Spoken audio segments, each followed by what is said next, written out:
Vous écoutez RMC. Le parti pris. Le parti pris ce matin, c'est le vôtre, Fabrice Rizzoli. Bonjour, vous êtes criminologue, président d'une association qui s'appelle Crime Halt, qui défend les victimes de la grande criminalité.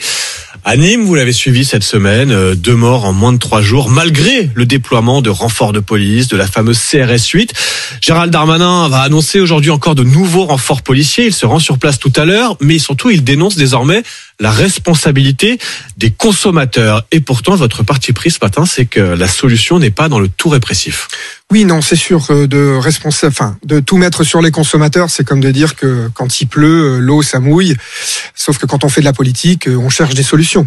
Donc très clairement ici, Monsieur Darmanin, vu l'état de violence, aurait pu chercher des outils qui existent dans d'autres pays, qui ont montré leur efficacité. Alors.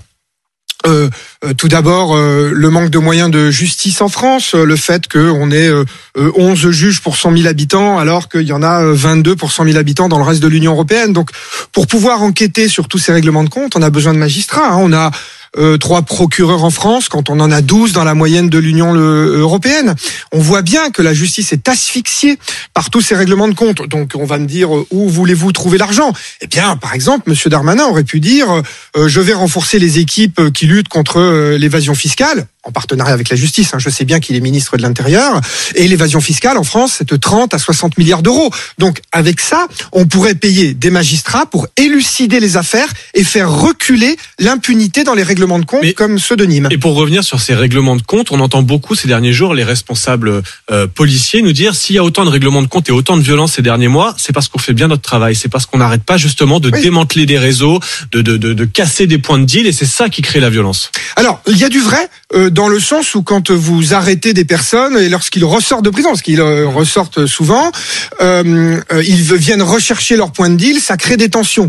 Lorsque vous démantelez un réseau dans une barre d'immeuble, le réseau de la barre d'à côté vient prendre position, puis il peut toujours y avoir des frictions avec ceux qui ne sont pas d'accord. C'est tout à fait vrai. Il n'empêche que le cycle continue. Donc, par exemple, Monsieur Darmanin ici, plutôt que d'envoyer une compagnie de CRS, même si on entend le symbole dans le contrôle du territoire, l'idée que l'État reprend possession de territoire, n'est-ce pas ? Il devrait s'occuper des victimes innocentes. On en a une de 10 ans ici, mais on en a à Marseille, Charlotte, mère de famille au début d'année, Larbi, jeune retraité qui joue aux cartes, Ryan, Kawatar 2021, je vous en déverse des dizaines. Oui, parce qu'on utilise souvent le terme règlement de compte comme si c'était entre trafiquants, mais de plus en plus souvent, les victimes n'ont rien à voir avec le trafic. Voilà, donc... encore une fois, Crime Halt, je voudrais quand même le dire, ici on estime que personne ne doit mourir, y compris ceux qui participent au trafic. Mais ce qu'on a montré en Italie, c'est que quand on se focalise sur les victimes innocentes, lorsqu'on les indemnise, lorsqu'on honore la mémoire, si Monsieur Darmanin vient inaugurer la place du Petit Fayette à Nîmes, au cœur de la cité de Nîmes, si tous les ans nous y allons, s'il soutient les associations qui prennent corps avec les gens qui ne participent pas au trafic, alors les dealers reculent. Peut-être vont dans un coin, mais sont moins dans l'impunité totale. Et lorsqu'on fait ça, on fait reculer un petit peu la violence des gangsters professionnels avec d'autres outils. Et les propos de Gérald Darmanin sur les consommateurs font énormément réagir depuis ce matin au 32-16 sur RMC. On va accueillir Sébastien qui nous appelle de l'Aude. Bonjour Sébastien. Oui, bonjour. Sébastien, vous avez été consommateur de cannabis ? J'ai été, ouais. Et alors quand vous entendez Gérald Darmanin vous dire c'est ce qui se passe là, c'est en partie la faute des consommateurs. Moi, je trouve ça aberrant. Alors, effectivement, oui, ils ont leur part de responsabilité, on est bien d'accord. Mais la première responsabilité, pour moi, c'est l'État, quoi. C'est un petit peu facile, c'est se dédouaner complètement de la problématique. C'est un raccourci un petit peu facile pour moi. À un moment donné, ça fait plus de 30 ans, voire 40 ans que ça dure. Mais alors, la responsabilité de l'État, c'est quoi ? C'est d'être plus répressif envers les dealers, plus de policiers dans les quartiers, c'est ça que vous espérez, Sébastien ? Policiers, oui, peut-être, et encore. Bon, les policiers, si on veut remettre des municipaux dans les quartiers, moi, oui, pourquoi pas. Mais il faut leur donner aussi des moyens. Et puis autre chose, faut les policiers municipaux avec des matraques et puis des bombes lacrymogènes. Je pense pas que ça va suffire face à des mecs qui tiennent des kalachnikovs, quoi, tout simplement. Et quand je dis ça fait des années que ça dure, on a entendu il y a quelques années de ça. Sarkozy qui voulait carchériser les quartiers, on attend toujours, quoi. Oui, donc plus de moyens pour la police, y compris la police, j'ai envie de dire, du quotidien, quand vous parlez de la police municipale.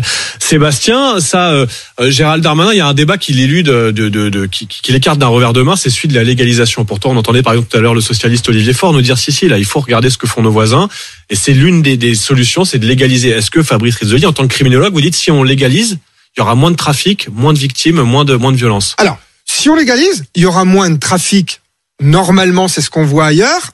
Parce que de toute façon, la partie des consommateurs citoyens qui iront chercher vers le légal, ce seront toujours ça de moins vers l'illégal. Je préfère dire tout de suite, ne soyons pas naïfs, le trafic continuera d'exister. On a du mal à imaginer les dealers du quartier Pisevin de rentrer d'un seul coup dans la légalité, même si on dépénalise le cannabis. C'est pas les termes du débat, c'est le fait que, puisque c'est M. Darmanin qui lui-même a responsabilisé les consommateurs, je dis que ils ne peuvent pas être responsabilisés puisqu'il n'y a pas d'offre légale.